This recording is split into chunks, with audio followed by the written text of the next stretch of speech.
ఘనమైనవి నీ కార్యములు నా ఎడల, స్థిరమైనవి నీ ఆలోచనలు నా యేసయ్యా.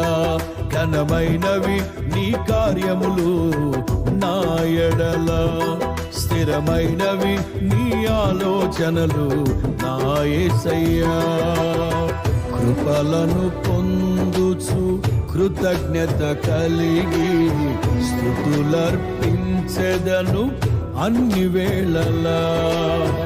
కృపలను పొందుచు కృతజ్ఞత కలిగి స్తుతులర్పించెదను అన్ని వేళలా.